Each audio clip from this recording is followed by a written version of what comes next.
"Oh, yes, you could," said he, with a thoughtful smile. "The ties that bind us to life are tougher than you imagine, or than anyone can who has not felt how roughly they may be pulled without breaking.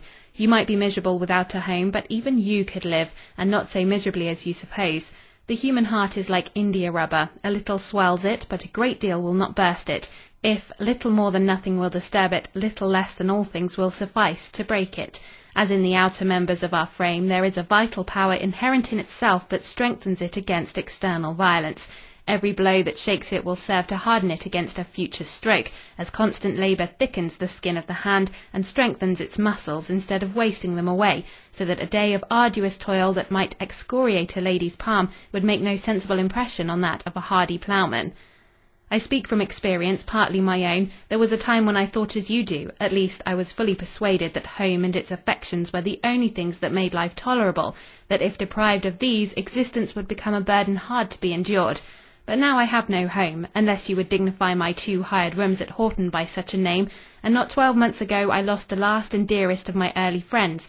And yet, not only I live, but I am not wholly destitute of hope and comfort, even for this life. Though I must acknowledge that I can seldom enter even a humble cottage at the close of day, and see its inhabitants peacefully gathered around their cheerful hearth, without a feeling almost of envy at their domestic enjoyment. "You don't know what happiness lies before you yet," said I. "You are now only in the commencement of your journey." "The best of happiness," replied he, "is mine already, the power and the will to be useful." We now approached a stile communicating with a footpath that conducted to a farmhouse, where, I suppose, Mr. Weston purposed to make himself useful, for he presently took leave of me, crossed the stile, and traversed the path with his usual firm, elastic tread, leaving me to ponder his words as I continued my course alone. I had heard before that he had lost his mother not many months before he came. She then was the last and dearest of his early friends, and he had no home. I pitied him from my heart. I almost wept for sympathy, and this, I thought, accounted for the shade of premature thoughtfulness that so frequently clouded his brow, and obtained for him the reputation of a morose and sullen disposition with the charitable Miss Murray and all her kin. But, thought I, he is not so miserable as I should be under such a deprivation.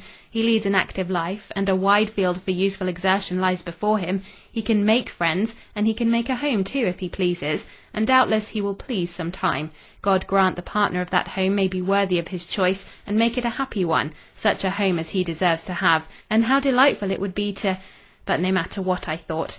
I began this book with the intention of concealing nothing, that those who liked might have the benefit of perusing a fellow creature's heart, but we have some thoughts that all the angels in heaven are welcome to behold, but not our brother men, not even the best and kindest among them. By this time the Greens had taken themselves to their own abode, and the Murrays had turned down the private road, whither I hastened to follow them. I found the 2 girls warm in an animated discussion on the respective merits of the 2 young officers, but on seeing me, Rosalie broke off in the middle of a sentence to exclaim with malicious glee, "Oh ho, Miss Grey, you're come at last, are you? No wonder you lingered so long behind, and no wonder you always stand up so vigorously for Mr. Weston when I abuse him. Aha, I see it all now." "Now come, Miss Murray, don't be foolish," said I, attempting a good-natured laugh. "You know such nonsense can make no impression on me." But she still went on talking such intolerable stuff, her sister helping her with appropriate fiction coined for the occasion, that I thought it necessary to say something in my own justification. "What folly all this is!" I exclaimed. "If Mr. Weston's road happened to be the same as mine for a few yards, and if he chose to exchange a word or 2 in passing, what is there so remarkable in that? I assure you I never spoke to him before, except once." "Where, and when?" cried they eagerly. "In Nancy's cottage." "Aha, you've met him there, have you?" exclaimed Rosalie with exultant laughter.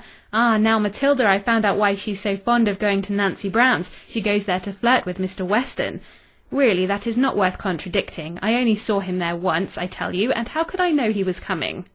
Irritated as I was at their foolish mirth and vexatious imputations, the uneasiness did not continue long. When they had had their laugh out, they returned again to the captain and lieutenant, and while they disputed and commented upon them, my indignation rapidly cooled. The cause of it was quickly forgotten, and I turned my thoughts into a pleasanter channel. Thus we proceeded up the park and entered the hall, and as I ascended the stairs to my own chamber, I had but one thought within me. My heart was filled to overflowing with one single earnest wish. Having entered the room and shut the door, I fell upon my knees and offered up a fervent but not impetuous prayer. "Thy will be done," I strove to say throughout, but "Father, all things are possible with thee, and may it be thy will," was sure to follow. That wish, that prayer, both men and women would have scorned me for. But, Father, thou will not despise, I said, and felt that it was true. It seemed to me that another's welfare was at least as ardently implored for as my own, nay, even that was the principal object of my heart's desire. I might have been deceiving myself, but that idea gave me confidence to ask, and power to hope I did not ask in vain.